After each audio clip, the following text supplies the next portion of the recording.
Solat qasar Zuhur dan Asar boleh selang berapa lama solat Zuhur dan Asar? Boleh beralih tepat tak antara solat Zuhur dan Asar? Baik. Solat jamak ni dia ada dua. Pertama jamak takdim, semayang Asar dalam waktu Zuhur, semayang Isya dalam waktu Maghrib. Yang kedua jamak takhir, masuk Zuhur tak semayang lagi, semayang Zuhur dalam waktu Asar, masuk Maghrib tak semayang lagi, semayang Maghrib dalam waktu Isya. Hak mula-mula jamak takdim dulu. Jamak takdim ni wajib muwalat, berturut-turut. Kita semayang Zuhur dulu.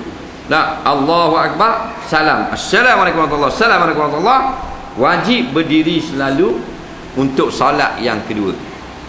Tidak mengapa untuk kita berhenti sekejap, perpisahan antara dua solat dengan perkara yang disuruh oleh agama. Contohnya kita iqamah boleh.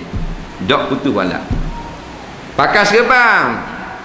Solat pertama dak ingat pakai serban. Bila salam tubik luar, ambil lah kereta kat serban, masuk ikat-ikat, sambung balik semayang Asar, tidak putus wala. Batal semayang pas salam yang pertama, dia ambil wudu, masuk sambung balik, tak putus wala. Dah? Nengung duk mikir panjang, putus wala. Atau berhenti dulu pas salam yang pertama, solat yang pertama, tubik kedal lu bahan nasi lu boleh sepinggang, masuk pula tak boleh sambung dah, kena buat Asar sekarang, putus mualak. Ada pun jamak takhir tak ada mualak dah lah. Faham? Kita nak sepatutnya semayang Maghrib, tak semayang lagi, nak semayang Isya sekarang. Sekarang masuk waktu Isya, kita semayang Maghrib dulu boleh, Isya dulu boleh. Kalau kita semayang Isya dulu, Maghrib karang pun tak apa, tak syarat berepek dah. Faham? Kerana dia di luar waktu dah. Soalan seterusnya,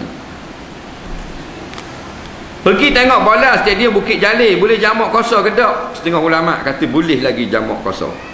Jangan pergi di stadium Bukit Jalil nak tengok maknanya pertandingan akhir Akademi Fantasial. Hak tu jelas satu perkara maksiat. Adapun hak ni main bola, maksiat ni mari aridium dengan sebab tak pakai seluar pendek panjang. Adapun pakai seluar panjang tak jadi maksiat. Jadi bukan diri main bola tu maksiat. Hak ni pertandingan tu cantik dah. Tandingan sehati berdansa, masa maksiat dah situ, maka dalam jalanan tak boleh dah nak jamak qasar. Kerana al-qasu la tunatu bil ma'asi. Kerenganan agama tidak diberikan kepada perkara-perkara yang maksiat. Soalan seterusnya, apa hukum jamak bagi kali kedua?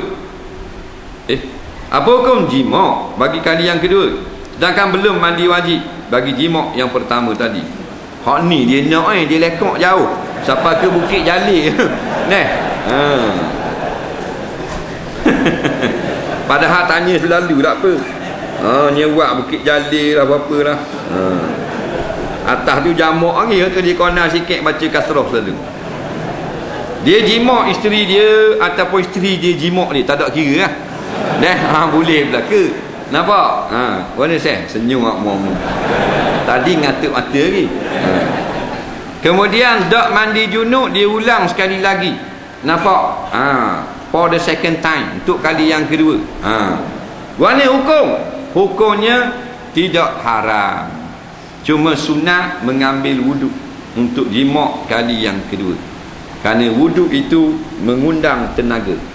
Sungguh kalau kita rasa tak gok, kena pergi ke laut tak gok, ambil wuduk gagak.